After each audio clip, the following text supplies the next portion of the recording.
Hi, my name's Jonny, and today we are in the world's most echoiest room. As you might have seen on my last video, which was just a bit of an update for the channel, I have moved house.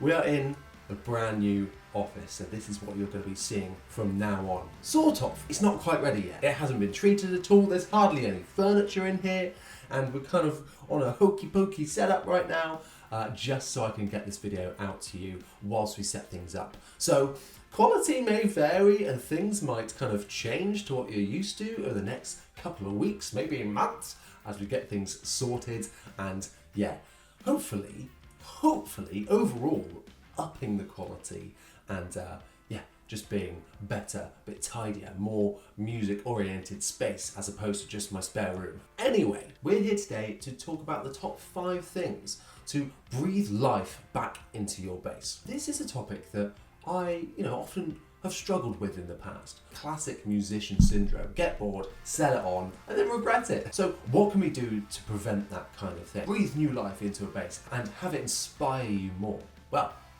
let's find out. Number 1 is something really simple, which is a new scratch plate. I have had the pleasure of working a few times with the lovely Tim over at Gig.Inc, and he makes custom scratch plates. If it's something that I can't get anywhere else and I need it custom made, absolutely go to him every time. Impeccable service. But this isn't an ad, that's just my recommendation. Now, not all basses have a scratch plate, of course, so this isn't applicable to all basses, but the majority of them do. And you'd be amazed about how, it's so easy to change that, and it just inspires you to pick that bass up even more. Now, as shallow as it might kind of sound, I think looks in guitars are so important, to me at least anyway, because I want to be able to walk into a room and go, oh my god, bloody hell, I want to pick that up and play it right now. Over time, you can kind of lose that with the guitar as you kind of get used to it. So by changing things up, you can really, it can really make you more excited and inspired to play on it. For instance, many of you will know, I got a gold scratch plate from Gig.Inc. Now recently I've kind of been a bit uninspired by my classic 5P bass, and so I'm really sorry to those out there who really liked the white and gold, because we are now rocking, probably can't fit it in, we're now rocking the white and mint. I'm even tempted to put some ashtray covers on there. What's happened to me? Maybe I should make it a flat space. Now I just want to pick it up and play it more. It's something that's almost indescribable. Just being inspired by an instrument is definitely one of the most important things, and something that I look for in a bass. Number 2, in a similar vein, even simpler to do, is just a new strap. Now, before you click off of this video and go, oh, this guy's an idiot, what? A new strap, what's that going to do? You would be amazed. It comes back into that thing of aesthetics. So with that change on the P-bass, I've now got this sunflower strap, butterscotch and black look on the Stingray, and I just think it looks so cool, and that has legitimately made me want to pick it up and play it more. It can make a huge difference, so I'd really recommend trying it out before you go and sell that bass. Next up is strings. When I say new strings, I don't necessarily mean just getting the new set of strings on there, because that's just going to be the same as before. Maybe try a different set of strings. So I recently bought a bass off of someone, and they were telling me a story about a Sire bass that they had, and they were playing rotor sounds on, and they said that they thought it was the bass, just didn't sound very good. Changed over to Ernie Balls, and they said it transformed it.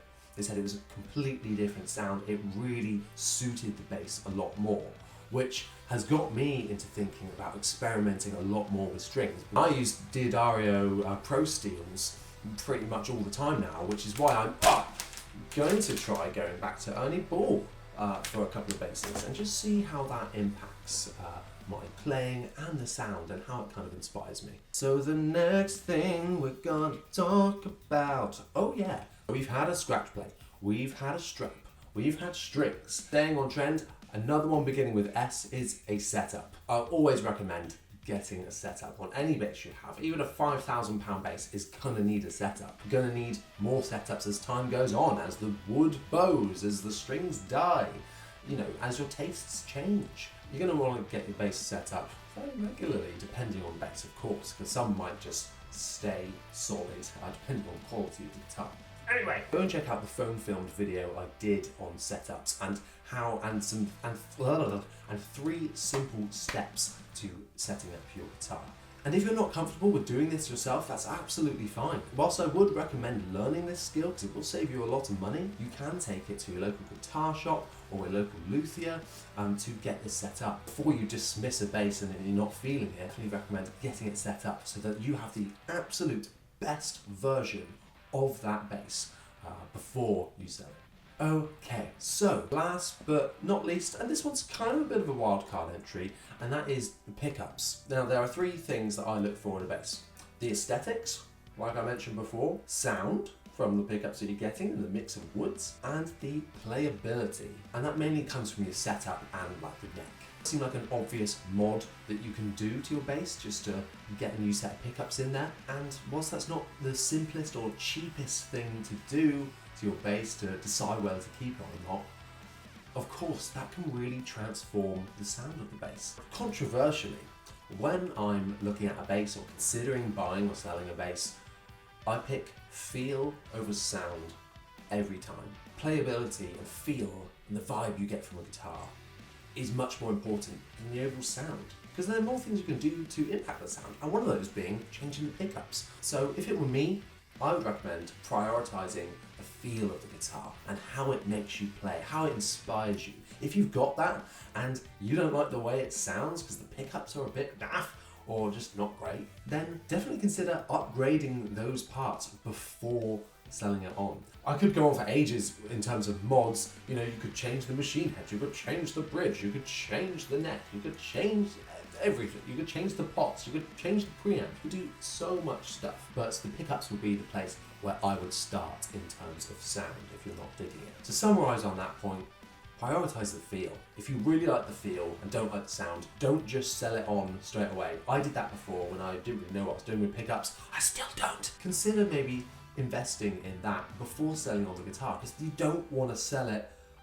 and let it be the one that got away. I've done that countless times where now I'm like, wow, I really wish I just spent like 150 quid on some pickups and kept that amazing bass, because now I really miss it. So yeah, that is my top 5 list for ways to breathe life back into your bass. As I buy and sell all the time, I find this thought process really useful when considering which basses to keep in my arsenal. So I'm going to add another recommendation on here actually, and that is to like this video and comment down below with ways that you have given your bass the kiss of life and breathed new life into it. Once again, thank you so much for watching. I'll see you next time.